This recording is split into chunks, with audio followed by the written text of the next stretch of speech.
Welcome to learn money Tamil YouTube channel. இந்த வீடியோவில் நீங்கள் ஷேர் மார்க்கெட்டை பற்றியும் மியூச்சுவல் ஃபண்டை பற்றியும் தெரிஞ்சிக்க வேண்டிய ரொம்ப இம்பார்ட்டண்டான பேசிக்கான விஷயங்களை நான் உங்களுக்கு கிளியராக சொல்கிறேன். வாங்க இப்போ வீடியோக்குள்ளே போவோம். நிஃப்டி 50யோட கடைசி 24 வருஷத்தில் அது கொடுத்த எவ்ரி மந்த் ரிட்டர்னை நான் உங்களுக்கு காமிக்கிறேன் பாருங்கள். இதில் ஒரே மந்தில் 28% நமக்கு பாசிட்டிவ் ரிட்டர்ன் கொடுத்துருக்கு.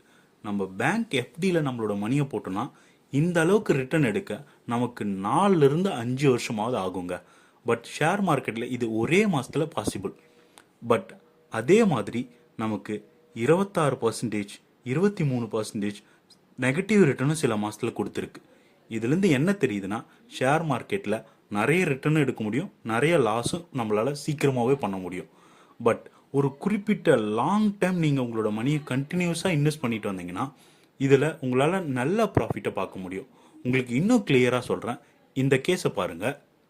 ஒரு 1,00,000 ரூபாவை நிஃப்டி 50ல் 2000 இன்வெஸ்ட் பண்ணுறீங்கன்னு வச்சுப்போம்.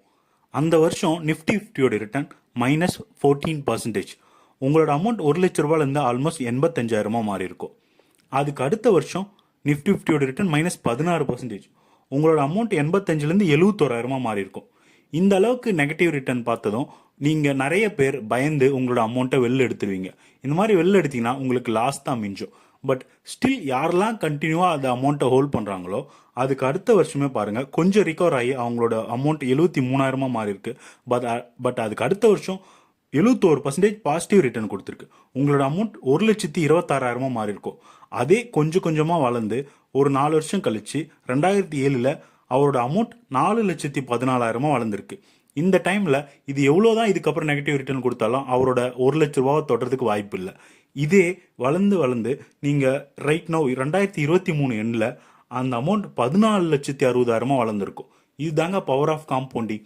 உங்களோட அமௌண்ட்டும் ரிட்டர்னும் சேர்ந்து வளர்ந்துக்கிட்டே இருக்கும். ஸோ இன்வெஸ்டிங்கில் மிகப்பெரிய தப்பாக நிறைய பேர் பண்ணுறது ஷார்ட் டேர்மில் இல்லை நெகட்டிவ் ரிட்டர்னை பார்த்தோன்னே டக்குன்னு வெளில எடுக்கிறது தான். இந்த மாதிரி தப்பு பண்ணாதீங்க. லாங் டேர்ம் உங்களோட அமௌண்ட் மிகப்பெரிய ரிட்டர்னை கொடுக்கும். பொறுமையாக ஹோல்ட் பண்ணுங்கள். இதுக்கு அடுத்ததான் நீங்கள் தெரிஞ்சிக்க வேண்டியது large cap, mid cap, small cap இந்த மாதிரி நிறைய சொல்லுவாங்க. இதில் நிறைய பேருக்கு டவுட் இருக்குது. இதை நான் உங்களுக்கு கிளியராக சொல்கிறேன் பாருங்கள். இந்தியன் ஸ்டாக் மார்க்கெட்டில் ஆல்மோஸ்ட் 5,000 கம்பெனி கிட்ட லிஸ்ட் ஆகிருக்குங்க. இந்த எல்லா கம்பெனியும் அதோட மார்க்கெட் கேப்பை வச்சு நம்ம ஷார்ட் பண்ணோம்னா 20 லட்சம் கோடியில் ரிலையன்ஸ் இண்டஸ்ட்ரி ஃபர்ஸ்ட் இடத்துல இருக்குங்க.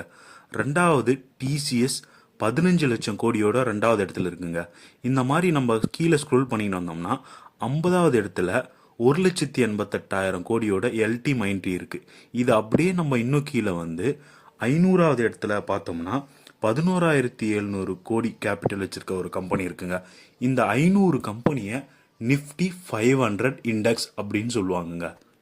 நிஃப்டி 500 3 கேட்டகரியாக பிரிப்பாங்கங்க. அதாவது ஃபர்ஸ்ட் 1லேருந்து 100 வரைக்கும் இருக்கிற கம்பெனியை லார்ஜ் கேப் கம்பெனினும், 101லேருந்து 250 வரைக்கும் இருக்கிற 150 கம்பெனியை மிட் கேப் கம்பெனினும், 251லேருந்து 500 வரைக்கும் இருக்கிற கம்பெனியை ஸ்மால் கேப் கம்பெனினும் பிரிப்பாங்க. இதுக்கு மேலே இருக்கிற கம்பெனியை மைக்ரோ கேப்னு சொல்லுவாங்க. இதில் ஃபஸ்ட்டு 50 கம்பெனியை நிஃப்டி 50னும், ஃபஸ்ட்டு 30 கம்பெனியை சென்செக்ஸ்னு சொல்லுவாங்க. நம்ம சின்ன வயசுலேருந்து கேள்விப்பட்டிருப்போம், நியூஸில் பார்த்துருப்போம், நிஃப்டி இன்னைக்கு இத்தனை புள்ளி அப், இத்தனை புள்ளி டவுன்னு. இது எல்லாமே இந்த டாப் கம்பெனியோட பர்ஃபார்மன்ஸை தாங்க சொல்லுவாங்க. இதில் நம்ம மியூச்சுவல் ஃபண்ட் மூலயமா இன்வெஸ்ட் பண்ணுறதுக்கு 2 டைப் இருக்குது. ஒன்று ஆக்டிவ், இன்னொன்று பேசிவ். பேசிவ் மியூச்சுவல் ஃபண்ட்னா இதில் ஃபண்ட் மேனேஜருக்கு பெருசாக எந்த ஒரு வேலையும் இருக்காது. இண்டெக்ஸில் என்னென்ன ஃபண்ட் என்னென்ன வெயிட்டேஜில் இருக்கோ அதை அப்படியே ரிப்ளிகேட் பண்ணி இன்வெஸ்ட் பண்ணுவாங்க. இவங்களோட பெஞ்ச் மார்க்கே இண்டெக்ஸோட ரிட்டர்னை பீட் பண்ணுறதா தான் இருக்கும். இதோட எக்ஸ்பென்ஸ் ரேஷியோ ரொம்ப கம்மியாக இருக்கும். ஆக்டிவ் மியூச்சுவல் ஃபண்ட் எடுத்துக்கிட்டிங்கன்னா இதில் ஃபண்ட் மேனேஜர் ஆக்டிவாக வேலை பார்ப்பாரு. எந்தெந்த செக்டார் எந்தெந்த டைமில் பூம் ஆகுன்றதை முன்னாடியே கணிச்சு அந்தந்த செக்டாருக்கு கொஞ்சம் அதிக வெயிட்டேஜ் கொடுப்பாரு, மற்ற செக்டாருக்கு கம்மியான வெயிட்டேஜ் கொடுப்பாரு. இதில் ஃபண்ட் மேனேஜருக்கு நிறைய வேலை இருக்கிறதுனால எக்ஸ்பென்ஸ் ரேஷியோ கொஞ்சம் அதிகமாக இருக்கும். பொதுவாக நம்ம மியூச்சுவல் ஃபண்டில் இன்வெஸ்ட் பண்ணும்போது என்னென்ன சார்ஜஸ் எக்ஸ்ட்ரா பே பண்ணுவோம் அப்படின்னா, first expense ratio.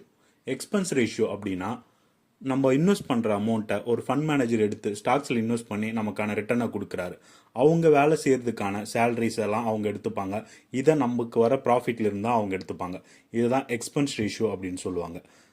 Second, exit load. Exit லோட்னா நம்ம அந்த ஃபண்டை வித்துட்டு வரும்போது நம்மக்கிட்டேருந்து ஒரு அமௌண்ட்டை பிடிப்பாங்க. அதாவது இது வந்து மோஸ்ட்லி எல்லா கேஸ்லேயுமே 1 இயருக்கு முன்னாடி விற்றா மட்டும்தான் நம்மக்கிட்டேருந்து 1% பிடிப்பாங்க. 12 மந்த்துக்கு மேலே உங்ககிட்ட எக்ஸிட் லோட் பெரும்பாலும் எந்த ஒரு மியூச்சுவல் ஃபண்டும் பிடிக்க மாட்டாங்க. Third, capital gain tax. இது வந்து இப்போ இருக்கிற ரூல்ஸ் படி நீங்கள் ஷார்ட் டேர்மில் ஒரு ஃபண்டை அதாவது 1 இயருக்கு முன்னாடி விற்றுட்டு வந்தீங்கன்னா உங்களோட ப்ராஃபிட்ல இருந்து 20% நீங்கள் டேக்ஸாக கவர்மெண்ட்டுக்கு பே பண்ணி ஆகணும். இதே நீங்கள் 1 இயருக்கு மேலே ஹோல்ட் பண்ணிவிட்டு அதுக்கப்புறம் விற்கிறீங்க அப்படின்னும் போது உங்களுக்கு ப்ராஃபிட்டில் 1.25 லேக் எக்ஸப்ஷன் இருக்குது. உங்களோட ப்ராஃபிட் 1.25 லேக் வரைக்கும் உங்களுக்கு டேக்ஸ் இல்லை. அதுக்கு மேலே வர ப்ராஃபிட்டுக்கு 12.5% நீங்கள் டேக்ஸ் கட்டி ஆகணும். இது 3 தான் பெரும்பாலும் மியூச்சுவல் ஃபண்டில் நம்மக்கிட்டேருந்து எடுக்கிற சார்ஜஸ். அடுத்ததாக regular and direct mutual fund. Regular ஃபண்டில் நீங்கள் இன்வெஸ்ட் பண்ணுற அமௌண்ட் ஒரு புரோக்கர் மூலயமா இன்வெஸ்ட் ஆகும். ஸோ அதோட எக்ஸ்பென்ஸ் ரேஷியோ டைரக்டாக கம்பேர் பண்ணும்போது ரொம்ப அதிகமாகவே இருக்கும். ஸோ நீங்கள் இன்வெஸ்ட் பண்ணும்போது எப்பயுமே டைரக்ட் மியூச்சுவல் ஃபண்டில் இன்வெஸ்ட் பண்ணுங்கள். அது டைரக்ட் மியூச்சுவல் ஃபண்ட் தானான்றது 1க்கு 2 வாட்டி கன்ஃபார்ம் பண்ணிக்கோங்க. ஏன்னா லாங் டேர்மில் 0.5 to 1% எக்ஸ்பென்ஸ் ரேஷியோ கம்மியாக்குறது உங்களுக்கு பெரிய இம்பாக்டை கொடுக்கும். ஸோ டபுள் செக் பண்ணி இன்வெஸ்ட் பண்ணுங்கள். ஒரு ஃபண்டில் இன்வெஸ்ட் பண்ண ஆரம்பித்ததுக்கப்புறம் அது பர்ஃபார்ம் ஒழுங்காக பண்ணல அப்படின்னு இன்னொரு ஃபண்டு, அதுக்கப்புறம் திருப்பி இன்னொரு ஃபண்டு, இந்த மாதிரி மாற்றிக்கிட்டே இருக்காதீங்க. ஏன்னா நீங்கள் ஒரு டைம் மாற்றும் போதும் டேக்ஸ், எக்ஸிட் லோட் இந்த மாதிரி நிறைய அமௌண்ட் பே பண்ணுவீங்க. இது உங்களுக்கு தேவையில்லாமல் லாஸ் தான் வரும். ஸோ நல்ல ஃபண்டை சூஸ் பண்ணுங்கள். ரெகுலராக லாங் டேர்முக்கு இன்வெஸ்ட் பண்ணுங்கள். இந்த வீடியோ பிடிச்சிருந்தால் லைக் பண்ணுங்கள். இன்னும் யாருக்கு இது யூஸ்ஃபுல்லாக இருக்கும்னு நினைக்கிறீங்களோ அவங்களுக்கு ஷேர் பண்ணுங்கள். இது மாதிரி நிறைய ஃபினான்ஷியல் கண்டென்ட்டை தெரிஞ்சுக்க எங்கள் சேனலை சப்ஸ்கிரைப் பண்ணுங்கள். தேங்க்யூ ஃபார் வாட்சிங். Happy investing.